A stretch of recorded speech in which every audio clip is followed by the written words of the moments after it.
Good morning, all. Welcome back to Sew Granny Sew. Today, we're going to look into some different quilts that we're making to send down to the hurricane victims. We have a few different places where you can help out with your quilts. One place takes new and gently used, and one place will only take all new ones. All sizes are welcome. So if you got a few quilt tops, which is what this one was, that you haven't done nothing with, go ahead and make them up and get them sent on down there. I will link in the description below. We have Keepsake Quilting in Archdale, North Carolina. And that one is accepting donations of quilts and blankets, new and gently used. All sizes are needed. And then we also have Lo and Behold Stitchery in Black Mountain, North Carolina. And I will put both addresses down in the description. And then if you are able and have it weighing on your heart that you want to donate financially, I will leave the Samaritan's purse.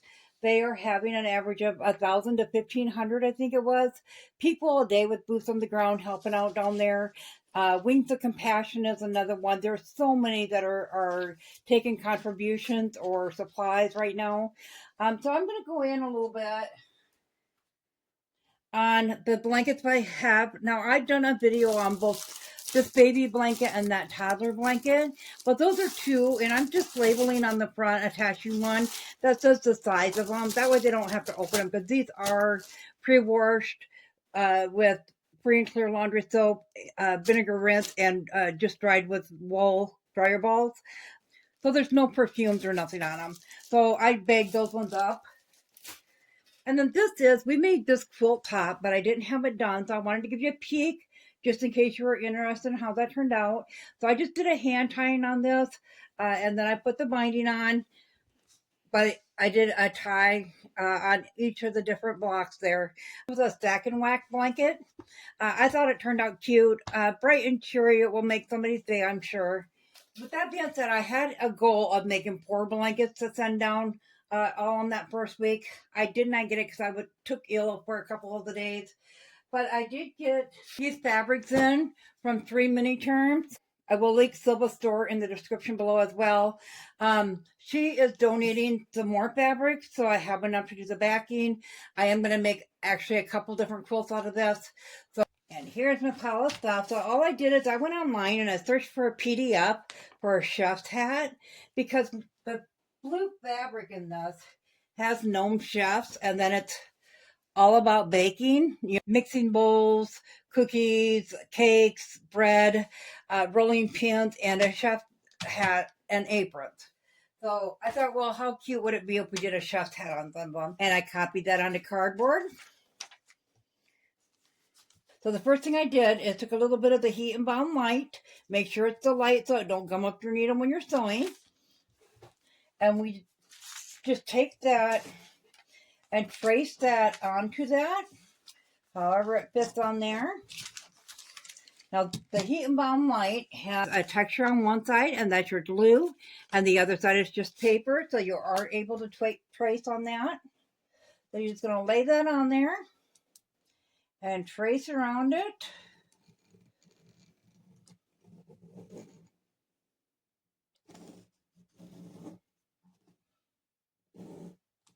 And then, of course, you're going to cut that out. And I'm kind of skipping a few steps because I worked ahead and I have some of these prepared already.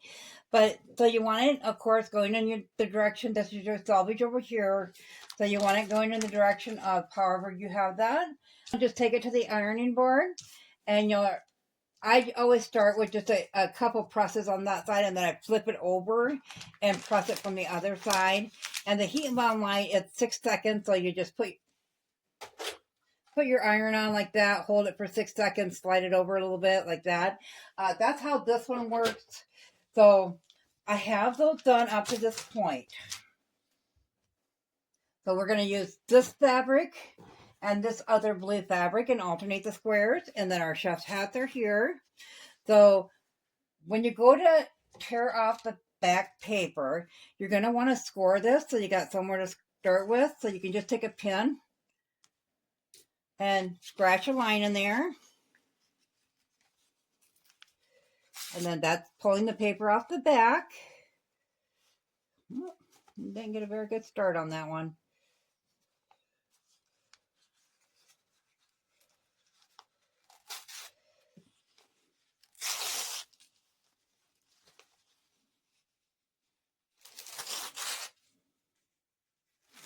And then you can see how it's got a glossy side. That's the glue up for the other side on it. And now I've been putting mine kind of tilted on them. So I'm going to go ahead and let's see, look this way.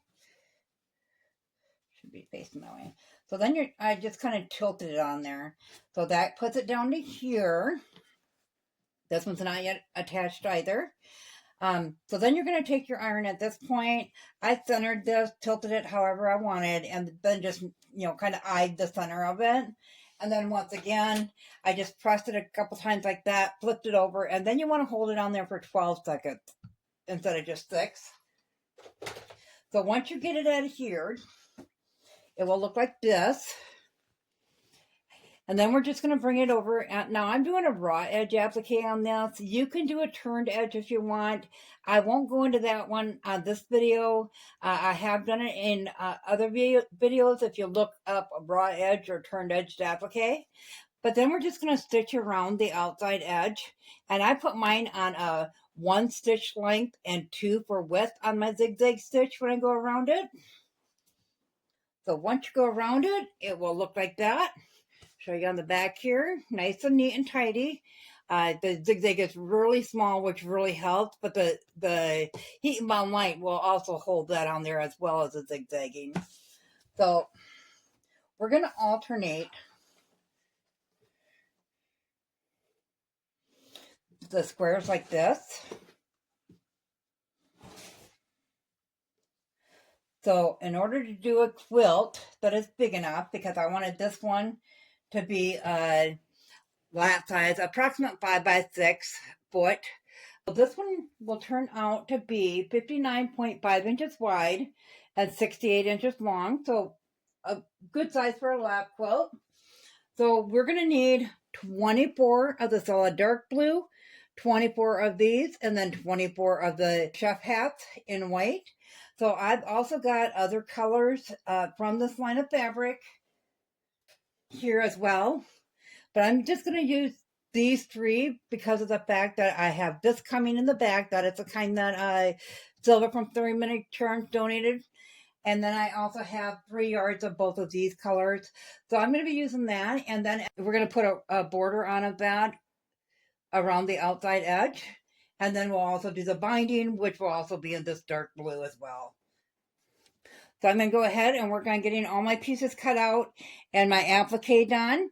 And then we'll meet back here on Wednesday and we'll work a little more on this to get it all put together till the end of the week on this to get this order in order to put the quilt together. So we may start another one. I will get the block out this week for our Quilt Builder card deck series we've been working on. But in the meantime, I'll be sure to leave all that stuff in the description below. As always, guys, if you found this video useful, go ahead and give it a big thumbs up. It really helps our channel grow. If you haven't subscribed yet, go ahead and hit that subscribe button because we'd love to have you here at Sew Granny Sew. Thanks all. Have a great day. Bye.